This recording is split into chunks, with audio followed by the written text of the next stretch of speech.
We do live in a country with a lot of scars, and one of the major shadows hanging over the possible military action in Syria is the U.S. invasion of Iraq and all the political bruises still associated with it.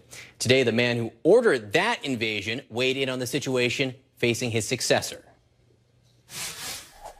I can comment about this. The president's got a tough choice to make, and if he decides to use our military, he'll have the greatest military ever backing him up. I was not a fan of Mr. Assad. He's an ally of Iran, and he's made mischief. I refuse to be roped in. Question is President Obama already roped in? And what are the political implications here? I want to bring in our political panel, Democratic strategist and former senior spokesman for Hillary Clinton's campaign, Mo Lethe, CNN chief congressional correspondent Dana Bash, and Republican strategist and president of New Frontier Strategy, Phil Musser. Mo, I want to start with you because it seems to me we're in a kind of political twilight zone here. There was a reporter for the Boston Globe who tweeted out today that if you had told me in 2004 that John Kerry would be giving a muscular speech in support of military action in the Middle East supported by our good friend the French, you know, it would have blown your mind.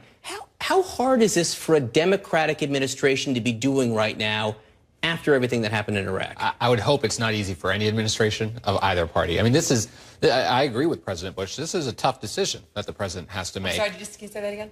So I do. I agree with President Bush that okay. This is a tough decision. I mean, there's no question, right? I mean, no one wants us to be using military force, but at the same time, we don't want to be sitting there encouraging or allowing people to go ahead and use chemical weapons on their own or on anyone. So I don't envy the president for making this decision. But politically speaking, there have been a lot of Republicans on the phone and on email with me today saying, oh, look at the Democrats now. It's a much different tune than we saw in 2004. I'd be careful if I were them, because, I mean, this is absolutely not the time to be politicizing this, right? Phil, on the subject of being careful here, where are the Republicans? I spoke to Senator, Jim Inhofe a little while ago, and I've heard from a number of them, people who very much were in support of an invasion of a country for the alleged possession of chemical weapons, and now seem to oppose a limited action against a country that seems to have actually used chemical weapons. I think there's a little bit of wanting to understand the strategic endgame here, and I think what we saw from the administration today was, and I give credit to Secretary Kerry, I thought he did a nice job in laying out the humanitarian nature of the case, but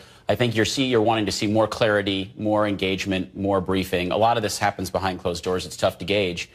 So Republicans and Democrats really are on a lot of different places on this issue. This truly isn't a clear-cut partisan issue one way or the other, which makes it even more complicated. I mean, President Obama's in a tough spot. He's at 44% approval. That's his low water mark.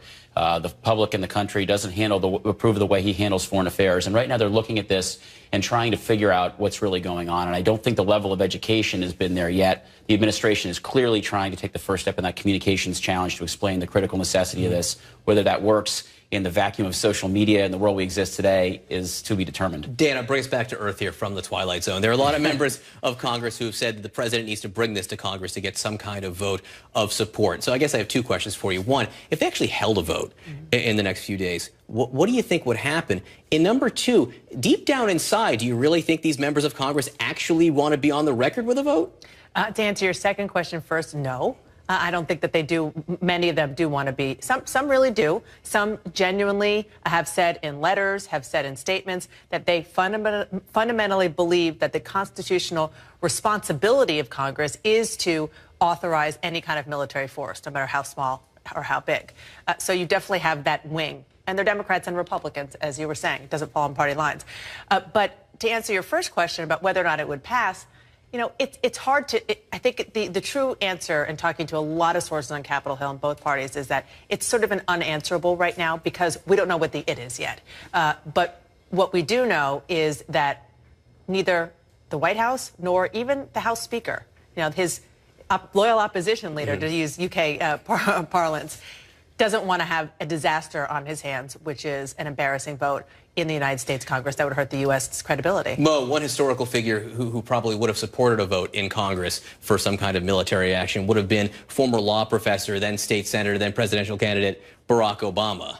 Now doesn't seem to be as important to him to get that congressional approval. Well, I think he's certainly working closely consulting with Congress. You saw him today stress that. You saw Secretary Kerry stress that.